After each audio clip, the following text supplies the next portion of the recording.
This is the second part to 10A problem set. So we're starting with 48A, where it says calculate the density of sulfur hexafluoride at 678 torr and 28 degrees Celsius. So here's a couple of things that we should know.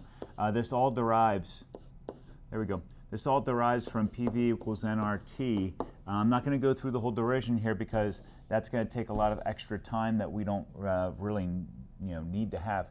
So when we talk about density, density actually looks like molar mass of the gas times P divided by RT. Okay, so that's where we are. We got rid of the volume, we got rid of the number of moles and changed it all for molar mass. So what is molar mass? Well, here I have sulfur hexafluoride like this, which means that I can find the molar mass, or the MM. So the MM is molar mass of sulfur hexafluoride, means that I have one sulfur, I have 6 fluorine, fluorine times 19, whatever that is, 32.1. So 32.1 and 6 times 19, which I don't know that off the top of my head, so let me go to my trusty calculator on my trusty phone. So 19 times 6 is 114. So 114 plus 32.1 would be 146.1 grams per mole. That's the MM, grams per mole. The P is given to us at 678 torr, like that. My R is going to be 64.2, since that is millimeters of mercury or torr, then that will be liters over mole Kelvin, like that. And then my T is 28 degrees Celsius plus 273, puts us at 301 Kelvin, just like that. Okay, so when I plug all of this in, I end up with density equal 146.1 times 678 divided by 64.2. 62.4. I got that wrong. 62.4. Sorry about that. For my R value, and then 301 for my Kelvin. Okay. When I multiply and divide all of these, I end up with 146.1 times 678 divided by 62.4 divided by 301 equals 5.27, and that will be in grams.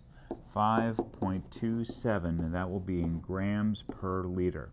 If I go through all of this, this is grams per mole, like that. This is torr. This is over here, millimeters or torr times liters, all over mole Kelvin. Mole Kelvin. So Kelvin cancels, moles cancel right there. My grams are left up here. My torr cancel here, and I'm left with liters. So that's how I get grams per liter. There's my answer to that. Now we're going to do the same thing for part B. I'm gonna not finish this and let you do most of the work here. So density equals, we have a density that's given to us here in grams per liter. Density equals molar mass times P over RT, and when I solve for density, when I solve for molar mass, I get molar mass equals, and I multiply RT, so that's going to be density RT, all of that divided by pressure, like that. Okay, so we know what we have for density. Density is 7.135 grams per liter. We know what we have for R. The R is going to be 62.4, and then that's torr liters over mole Kelvin, like that. My, what are we at here? My temperature is 12 degrees Celsius plus 273 gives us Kelvin. That's going to be 285 Kelvin, like that. My pressure is 743 torr, like that. I want you to plug all of that stuff in, and then we're going to round off probably 3 places just like we did for that one. Moving on. 56. Acetylene gas can be prepared by the reaction of calcium carbide with water. Done that. Explodes. It's good stuff. Calculate the volume of C2H2 that is collected over water, 26 degrees Celsius, by the reaction of 0.887 grams for the total pressure of the gas at 720. Vapor pressure of water is 25.21. Okay, so this is acetylene gas can be prepared. I'm just taking a look at the information here. Calculate the volume. So we're going to find the volume. Okay, no problem. This will be not easy, but it will take some getting used to. So first of all, I'm going to find the pressure of the gas. So the gas sample is a mixture of C2H2 and H2O. Find the partial pressure. So we're going to find the partial pressure of C2H2. I should show you this. Plus H2O equals the total pressure, like that. So if I'm looking just for this one, that means I'm going to subtract that C2H2 equals the total pressure here, like this, minus the pressure of H2O. It's just a subtraction. So the pressure of C2H2 equals, that's going to be, where are we at here? The total volume is 720. If the total pressure of the gas is 720 torr, like that, and we're going to subtract the pressure of the water vapor, which is 25.21 torr. Okay, so that looks like it's going to be 694.79 torr. That is just the pressure of the C2H2, of the acetylene gas. Okay? That's one step. Once we have that, then we're going to change the number of grams into number of moles. Okay, so I'm going to continue on here. The number of grams of acetylene. So my number of moles, we're going to have to do some work on this one. Wow, this is a good question, because this combines a whole bunch of stuff that we haven't seen in a long time. So this is calcium chloride, like that. I'm going to change this to moles. I'm going to do that by finding the molar mass. So 1 mole of CaC2 looks like, sorry, I got an itch. So Ca is 40. Where am I at here? On this is 40.1 C, and there's 2 of them, times 12 gives me 24, which gives me a total of 64.1 grams per mole, like that. 64.1 grams per mole. So we divide to find the number of moles of C2H4. Now we should have an equation up here, because I need to calculate the number of moles of C2H2 that's produced.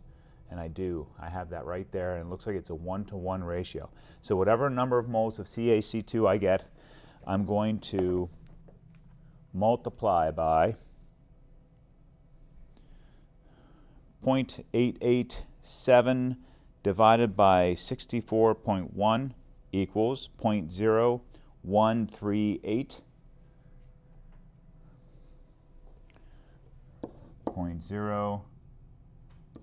0.01384, I round off to 4 places. That's the number of moles of CaC2. Now the number of moles of CaC2 is equal, 1 mole of CaC2 is equal to 1 mole of C2H2, like that. So I get the same thing. I get 0.01384. Just making up numbers now. 1384, like that. That's the number of moles of C2H2. All I did was a molar-mole conversion because the number of moles of CaC2 is the same as the number of moles of C2H2. So that means that I have the same number of moles. Now, this is saying find the volume. Now this is where it actually gets easier. Once I did all of this crap here, I did all of that to find the pressure of the C2H2. So the rest of this I'm going to do in a different color, so that I'm going to use the ideal gas law to finish this off. My pressure of C2H2 is 694.71. That is the torr that I got from subtracting the total minus the water vapor. The volume is what I'm looking for. That's what I'll solve for. The N is 0.01384 moles. That is the number of moles that we got. We know what the R is in torr. It's going to be 62.4. Let me just go down just a little bit more. My temperature is the one I'm going to have to change. My temperature, let me scroll back up just to check the temperature. Temperature is 26 degrees Celsius. So that's 26 degrees Celsius plus 273 equals 299. Okay? So far, I've got all that I need. So volume equals nRT divided by P, which equals 0.01384 times 62.4 times 299, like that. Okay, that is my N, my R, my T, and then all of that is divided by 694.71. Something like that. I think that's it. Does that look right? So far, I think it looks right. Torr, and then whatever that equals is going to be the volume. So 62.4 times 299 divided by 694.71, like that. So I get a volume of 0.372. That looks awful. 0.372 liters is what I get for that.